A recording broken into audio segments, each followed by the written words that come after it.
cold and flu season is definitely upon us now, and with going back to school, people have already noticed that they're bringing stuff home and we're getting all those symptoms. So people are naturally asking, when will the flu shots become available, and they want to protect themselves this year. And they're also asking too about the new COVID vaccine that's been launched. So they are going to actually come out at roughly the same time. COVID vaccines have started to be distributed already this week, but we won't see flu shots until the week of October 11th, and they may be distributed to pharmacies in Ontario between the 11th and the 25th. So just check with your local pharmacy in those dates to see when their supply has arrived. As with every other year, we're going to be starting with priority groups. So specifically our most vulnerable populations, which are our seniors, 65 and older.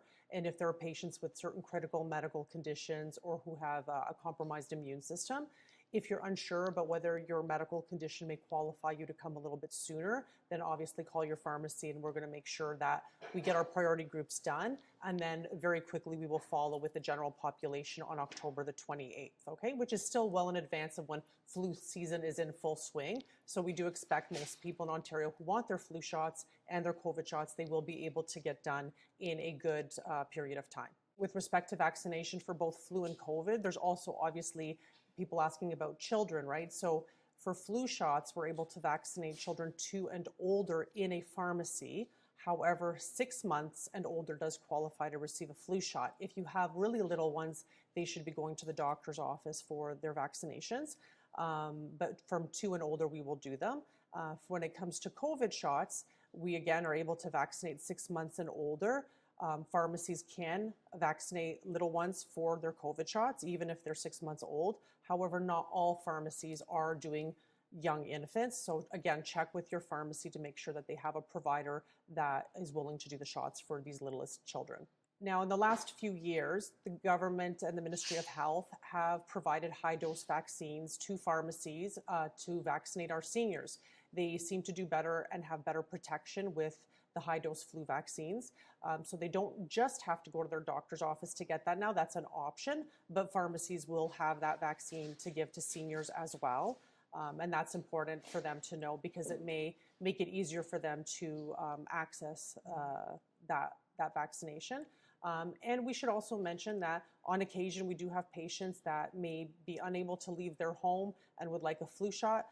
You can arrange with your pharmacy in some cases for you to be able to have that shot at home if you're not able to come into the pharmacy. So there's lots of options. If you want your flu shot and you feel like there's some kind of barrier to access, please call your pharmacy so that we can work with you and make sure that everyone who wants that protection gets it this season. So there's always that distinction. What's a cold? What's a flu, right? Most of the time, cold symptoms start a little bit insidiously, right? So you may have a little bit of a runny nose one day, and then it kind of progressed, maybe a scratchy throat.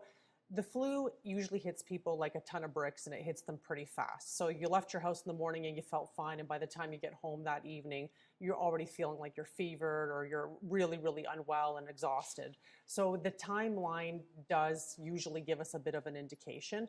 Of course, there's no cure for the flu or for a common cold. So rest, fluids, and taking over-the-counter medication like Tylenol or Advil, cough and cold products were appropriate for your symptoms. And of course, it's always best to ask, especially if you take other medications or with young children, about what products are best for the age group.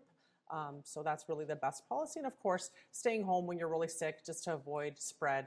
And the best thing to do is just, when you're going out and about, you're coming home from school, from work, from public places, wash your hands. Hand washing is still the best policy over hand sanitizer, but hand sanitizer when you can't wash up.